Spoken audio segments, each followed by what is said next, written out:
Hello ಸ್ನೇಹಿತರೆ, Kannada mystery info ಚಾನಲ್ಗೆ ನಿಮಗೆಲ್ಲರಿಗೂ ಸ್ವಾಗತ. ಇವತ್ತು ನಾನು ಬಹಳ ದಿನ ನಂತರ ಒಂದು ಹಾರರ್ ಸ್ಟೋರಿನ ನಿಮ್ಮೊಟ್ಟಿಗೆ ಶೇರ್ ಮಾಡ್ತೇನೆ. ಇಲ್ಲಿವರೆಗೆ ಹಾರರ್ ಮೂವೀಸ್ ನ ತುಂಬಾ ಮಾಡಿದ್ದೆ.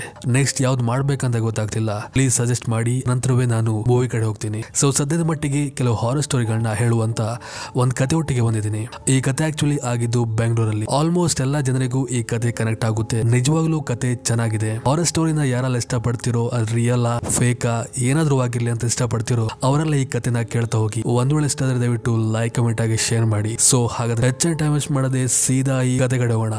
ವಿಡಿಯೋ ಲೇಟ್ ಆಗಿದ್ದಕ್ಕೆ ಯಾಕೆ ರೀಸನ್ ಅಂತ ನನ್ನ ವಾಯ್ಸ್ ಕೇಳಿ ನಿಮ್ಗೆ ಗೊತ್ತಾಗ್ತಿರ್ಬೋದು. ವೆದರ್ ಕಂಡೀಷನ್ ತುಂಬಾ ಹಾಳಾಗಿದ್ದರಿಂದ ನನ್ನ ಹೆಲ್ತ್ ಕೂಡ ಹಾಳಾಗಿತ್ತು, ಅದಕ್ಕೋಸ್ಕರ. ಎನಿವೇ, ಇವತ್ತಿನ ಕತೆ ಕಡೆ ಬಂದ್ರೆ, ಇವತ್ತು ನಾನು ಬೆಂಗಳೂರಿನ ಅಪಾರ್ಟ್ಮೆಂಟ್ ಅಲ್ಲಿ ಒಂದಾದ ರಿಯಲ್ ಹಾರರ್ ಸ್ಟೋರಿನ ನಿಮ್ಮೊಟ್ಟಿಗೆ ಶೇರ್ ಮಾಡ್ತೇನೆ. ಈ ಕತೆನ ಆಕ್ಚುಲಿ ಎಕ್ಸ್ಪೀರಿಯನ್ಸ್ ಮಾಡಿದ ಆ ವ್ಯಕ್ತಿ ಹೆಸರು ರಮಣ್ ಅಂತ. ಮೂಲತಃ ಅವನು ಬೆಂಗಳೂರವನೇ. ಬೆಂಗಳೂರಿನ ಜಾಲಹಳ್ಳಿ ಕ್ರಾಸ್ ಅಂತ ಬರುತ್ತಲ್ಲ, ನಿಮ್ಗೆ ಗೊತ್ತಿರ್ಬೋದು. ಆಲ್ಮೋಸ್ಟ್ ಬೆಂಗಳೂರು ಹಾಗೆ ಈ ಕಡೆಯವರು ಕೂಡ ಆ ಪ್ಲೇಸ್ ಬಗ್ಗೆ ಗೊತ್ತಿದೆ. ಆ ಪ್ಲೇಸ್ ಅಲ್ಲಿ ಸ್ಟೇ ಆಗಿದ್ದವರಿಗೆ ನಾ ಹೇಳ್ತಿರುವ ಕತೆ ಹಾಗೆ ಆ ಘಟನೆ ನಡೆದ ಪ್ಲೇಸ್ ಯಾವ್ದಂತ ನೆನಪಿಗೆ ಬರ್ಬೋದು. ಹಾಗೆ ಹೇಳ್ತಾ ಹೋಗಿ, ಹಾಗೆ ಕೇಳ್ತಾ ಹೋಗಿ. ಅಂದಾಗೆ ರಮಣ್ ಮೂಲತಃ ಬೆಂಗಳೂರವನೇ, ಆದ್ರೆ ಅವನು ಆ ಒಂದು ಪ್ಲೇಸ್ ಅಲ್ಲಿ ಬಿಲಾಂಗ್ ಮಾಡಿದವನಲ್ಲ. ಅವನಿರೋದು ಆಕ್ಚುಲಿ ಬೇರೆ ಸೈಡ್ ಅಲ್ಲಿ. ಬಟ್ ಒಂದು ವರ್ಕ್ ಇದ್ದ ಕಾರಣ ಅವನು ತನ್ನ ಫ್ಯಾಮಿಲಿ ಒಟ್ಟಿಗೆ ಆ ಒಂದು ಪ್ಲೇಸ್ ಅಲ್ಲಿ ಸ್ಟೇ ಆಗಿದ್ದ. ಅವನಿರೋದು ಬಾಡಿಗೆ ಮನೆ. ಹಾಗೆ ಅವನ ಮನೆಯ ಪಕ್ಕದಲ್ಲಿ ತುಂಬಾ ಮನೆಗಳಿವೆ. ಆ ಅಪಾರ್ಟ್ಮೆಂಟ್ ಗಳು ಒಂದಕ್ಕೊಂದು ಅಟ್ಯಾಚ್ ಆಗಿ ತುಂಬಾ ಸುಂದರವಾಗಿ ಕಾಣ್ತಿತ್ತು. ಹಾಗೆ ಅಲ್ಲಿರೋ ಅಕ್ಕಪಕ್ಕದ ಅಪಾರ್ಟ್ಮೆಂಟ್ ಗಳ ಬಗ್ಗೆ ನಾ ಹೇಳಲೇಬೇಕು. ಆ ಆಲ್ಮೋಸ್ಟ್ ಎಲ್ಲ ಅಪಾರ್ಟ್ಮೆಂಟ್ ಗಳಲ್ಲಿ ಫ್ಯಾಮಿಲಿಗಳು ವಾಸವಾಗಿದ್ರು. ಆದ್ರೆ ಒಂದ್ ಅಪಾರ್ಟ್ಮೆಂಟ್ ನ 4ನೇ 5ನೇ ಫ್ಲೋರ್ ಗೊತ್ತಿಲ್ಲ. ಆ ಒಂದು ಅಪಾರ್ಟ್ಮೆಂಟ್ ನ ಆ ಒಂದು ಫ್ಲೋರ್ ಅಲ್ಲಿ ಯಾರು ಕೂಡ ವಾಸ ಮಾಡ್ತಿರ್ಲಿಲ್ಲ.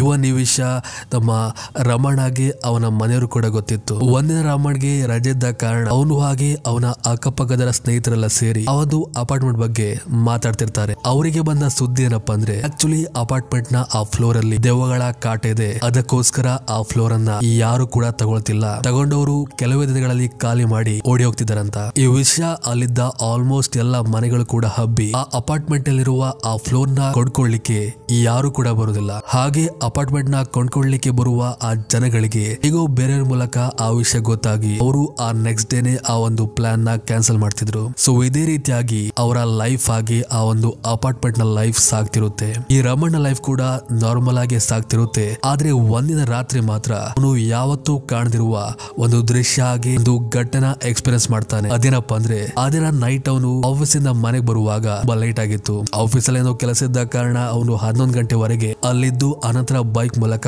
ಮನೆಗೆ ಬಂದು ನಾನಾ ಊಟ ಗೀಟ ಏನು ಕೂಡ ಮಾಡದೆ ಹಾಗೆ ಬೆಡ್ ಅಲ್ಲಿ ಮಲಗಿರ್ತಾನೆ. ಸೊ ಲೇಟ್ ಆಗಿ ಮಲಗುವ ಅಭ್ಯಾಸ ಅವನಿಗಿಲ್ಲ. ಯಾವಾಗ್ಲೂ ಬೇಗ ಮಲಗ್ತಿದ್ದ, ಅದಕ್ಕೋಸ್ಕರ ಬೇಗ ನಿದ್ದೆ ಬರ್ತಿತ್ತು. ಆದ್ರೆ ಇವತ್ತು ಲೇಟ್ ಆಗಿ ಮಲಗಿದ್ದ ಕಾರಣ ಅವನಿಗೆ ನಿದ್ದೆನೆ ಬರ್ತಿರ್ಲಿಲ್ಲ. ಅಂಡ್ ಮತ್ತೊಂದು ವಿಷಯ ಏನಪ್ಪಾ ಅಂದ್ರೆ, ಅವನ ಆ ರೂಮ್ ಇಂದ ಆ ಅಪಾರ್ಟ್ಮೆಂಟ್ ಏನಿದೆ ಅಲ್ಲಿನ ಅಪಾರ್ಟ್ಮೆಂಟ್ ನ ದೃಶ್ಯ ಇವನ ಕಿಟಕಿಗೆ ಕರೆಕ್ಟ್ ಆಗಿ ಬೀಳ್ತಿತ್ತು.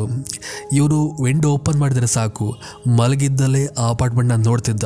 ಹಾಗೆ ಆ ಫ್ಲೋರ್ ಉಂಟಲ್ಲ, ಕಾಲಿದೆ, ದೆವ್ವ ಇದೆ ಅಂತ ಸುದ್ದಿ ಹಬ್ಬಿತ್ತಲ್ಲ, ಆ ಒಂದು ಫ್ಲೋರ್ ಕೂಡ ಇವನ ಕಣ್ಣಿಗೆ ಕ್ಲೀನ್ ಆಗಿ ತೋರ್ತಿತ್ತು. ಸೊ ಸ್ವಲ್ಪ ಹೊತ್ತು ಇವನು ಕಣ್ಮುಚ್ಚಿ ಆನಂತರ ಸಡನ್ ಆಗಿ ಎಚ್ಚರವಾಗಿ ಇವನು ಕಣ್ಣು ಓಪನ್ ಮಾಡಿ ನೋಡಿದಾಗ ಅವನ ಕಣ್ಣಿಗೆ ಕಂಡಿದ್ದೆ ಆ ಒಂದು ಫ್ಲೋರ್. ಅಂಡ್ ಶಾಕಿಂಗ್ಲಿ ಯಾವಾಗ್ಲೂ ಕತ್ತಲಿಂದ ತುಂಬಿದ್ದ ಆ ಒಂದು ಫ್ಲೋರ್ ಆ ಒಂದಿನ ಮಾತ್ರ ಅವನಿಗೆ ಬೆಳಕಿಂದ ತುಂಬಿದಾಗೆ ತೋರಿತ್ತು. ಎಸ್, ಆ ಒಂದು ಫ್ಲೋರ್ ನ ಪರ್ಟಿಕ್ಯುಲರ್ ಮನೆಯಲ್ಲಿ ಲೈಟ್ ಆನ್ ಇದ್ದಾಗೆ ಇವನಿಗೆ ತೋರಿ ಬರುತ್ತೆ. ಅವನು ಅದೇ ಕೂಡಲೇ ಬೆಡ್ ಇಂದ ಎದ್ದು ನಿಂತು ಕಣ್ಣನ್ನ ಉಚ್ಕೊಂಡು ಮತ್ತೆ ಒಬ್ಸರ್ವ್ ಮಾಡ್ತಾನೆ. ನಾನು ನೋಡಿದ್ದು ನಿಜನಾ ಸುಳ್ಳಂತ.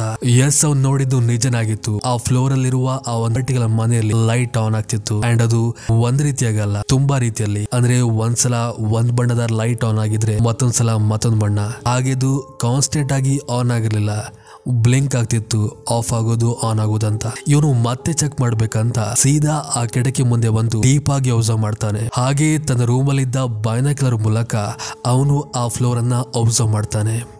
ಆವಾಗ ಅವನಿಗೆ ಆ ಮನೆ ಒಳಗೆ ಯಾರೊಬ್ಬ ವ್ಯಕ್ತಿಗಳು ಓಡಾಡಿದ ಹಾಗೆ ಭಾಸವಾಗುತ್ತೆ. ಆದರೆ ಕರೆಕ್ಟಾಗಿ ತೋರ್ದಿಲ್ಲ.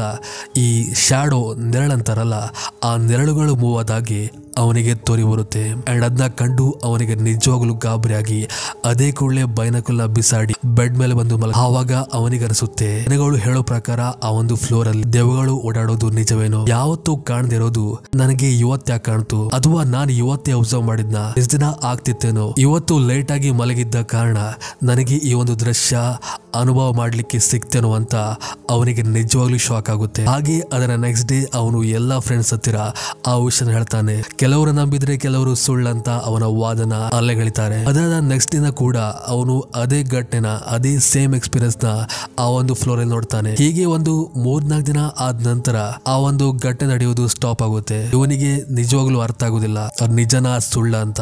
ಸೊ ತುಂಬಾ ಡಿಸ್ಟೆನ್ಸ್ ಅಲ್ಲಿ ಇದ್ದಾನೆ. ಅದರಿಂದ ಅವನಿಗೆ ಏನು ಕೂಡ ಅಪಾಯ ಇರದ ಕಾರಣ ಅವನು ಕೂಡ ಅದನ್ನ ಅಲ್ಲೇ ಮರೆತು ಮುಂದೆ ಸಾಗ್ತಾನೆ. ಇದು ಆಕ್ಚುಲಿ ಅವನ ಲೈಫಲ್ಲಿ ಆದಂತ ಒಂದು ಸತ್ಯ ಘಟನೆ.